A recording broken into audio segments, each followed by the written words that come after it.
All right, so in this video, I wanted to kind of introduce some of the different ways that properties of gases are really connected with one another. So this is, in a way, like a walk through history as to how we got to, I guess, like our current understanding of gas behavior and really how these different properties are fully connected with one another. But so to begin, let's take a look at one experiment that relates the volume and pressure of a gas. So pictured right here is a schematic of experiments performed by Robert Boyle in like the 1600s. So we're going like way back in history. And so what's pictured right here is like a little tube that has a curved end to it.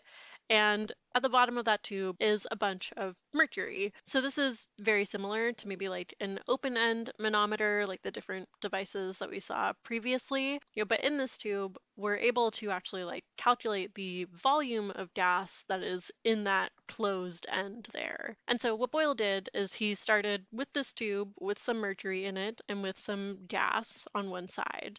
And what he did is he continued to add mercury to the tube until eventually the gas got compressed, right, and the volume ended up being less. And in both of these scenarios, he measured the pressure of the gas that's inside the tube, again, treating this as basically like an open-end manometer and measuring the difference in height of the mercury on either side of this little curve. And what we can kind of see right here between these two pictures is that, as we add more mercury to the tube, that increases the pressure of the gas, right? Because now there's a bigger difference in height, but it also compresses the gas as well and decreases the volume. So all of that is to say that as the pressure of the gas increases, the volume of the gas also decreases. Now, taking that experiment and doing that to several different pressure and volume differences, we see the following correlation. Again, basically as pressure increases, volume decreases. But this plot is like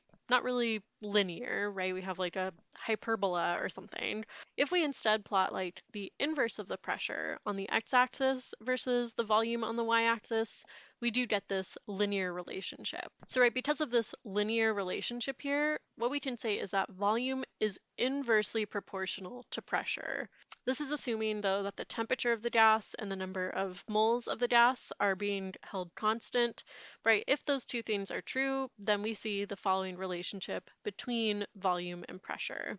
This gives us then Boyle's law, or represented symbolically V alpha 1 over P. So this little fancy A here is just a Greek letter alpha, and it represents proportional to. So right, volume is proportional to 1 over the pressure, assuming again that temperature and moles of gas are constant or fixed.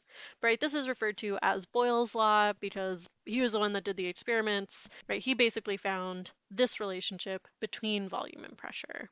Now later on, in like the 1700s, Jacques Charles did these experiments trying to see the connection between volume of a gas and temperature of the gas. So what we have pictured right here is a little sample of a gas held in a tube with a little mercury plug to it. So that plug works kind of like a movable piston so that you can have maybe like a variable volume to the gas sample while keeping the pressure constant. And so this gas sample is kept in a little water bath, right? You can maybe chill that water using ice and measure the volume versus temperature that way, or you can like heat up the water bath and see maybe how volume correlates to temperature that way. Now, the results of Charles's experiment can be summarized right here, where if pressure and number of moles is held constant, right, the temperature versus the volume has this linear relationship.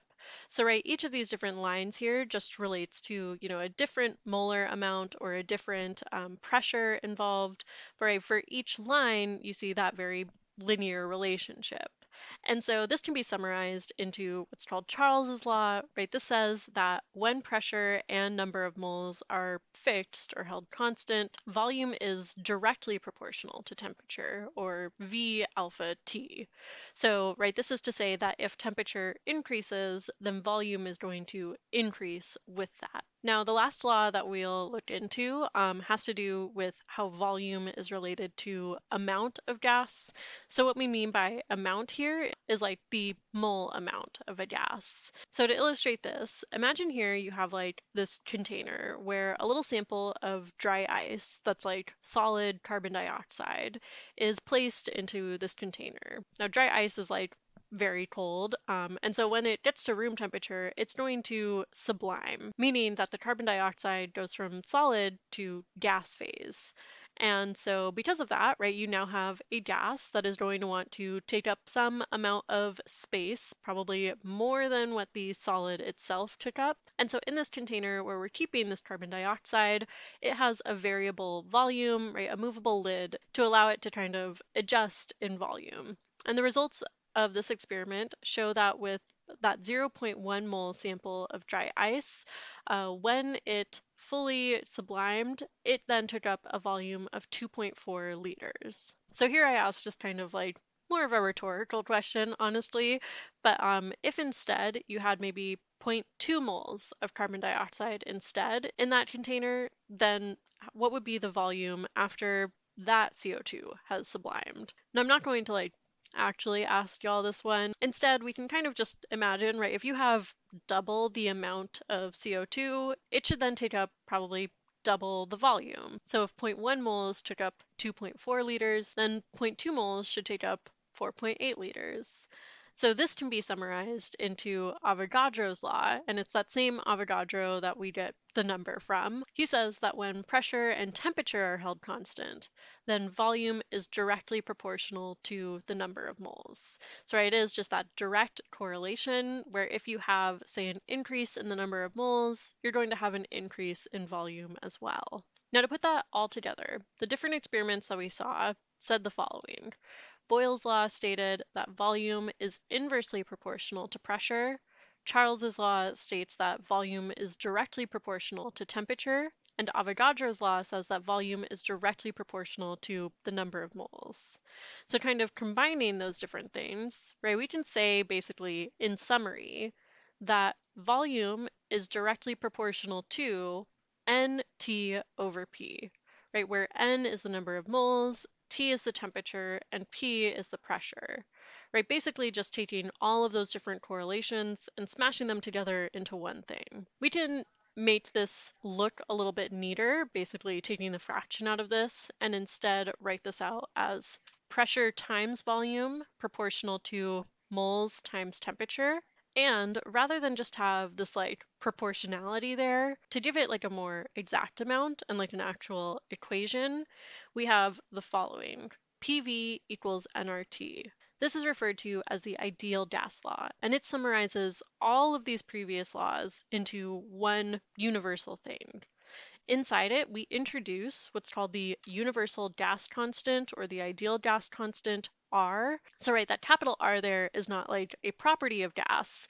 Instead, it's a way to relate all of these different properties with one another, and it has a constant value of 0.0820576 liter atmosphere per mole Kelvin. And so it's with this R that we can really then connect pressure and volume and number of moles and temperature all together using this ideal gas law equation.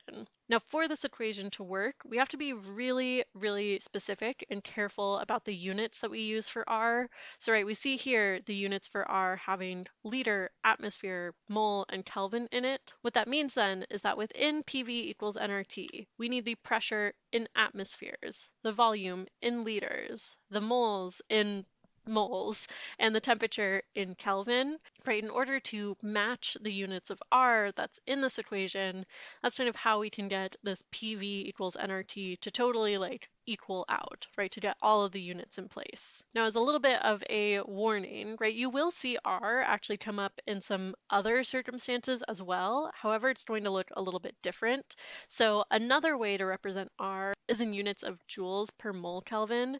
In that case, R has a value of 8.314. This will not be like our primary use of R in this chapter, but you may see it come up occasionally. But so I want to finish off this video looking at one example using the ideal gas law. So here I have the following scenario. We have 32.7 grams of nitrogen gas kept in a 5,321.8 milliliter container. Now this gas is held at 718 degrees Celsius, but I want to find out what its pressure is in units of kilopascals. So because we're given volume and temperature and grams, we can turn that into moles. We have basically all we need to calculate pressure from the ideal gas law. But what we really need to pay attention to here are the different units for moles and temperature and volume, right? So we'll have to do a couple different unit conversions to kind of get us to the right place. Now starting off here with just finding our moles of gas, we're told how many grams of nitrogen gas are in this container, and so we can use the molar mass of nitrogen, find that we have 1.17 moles of N2 in this container. For the temperature, although we're told 718 degrees C, right, we do need to convert that into absolute temperature or Kelvin. So that's instead 991 Kelvin, just adding 273 onto our degrees Celsius temperature. Lastly, for the volume, that was originally in milliliters. We want that to instead be in liters to match with our units for R.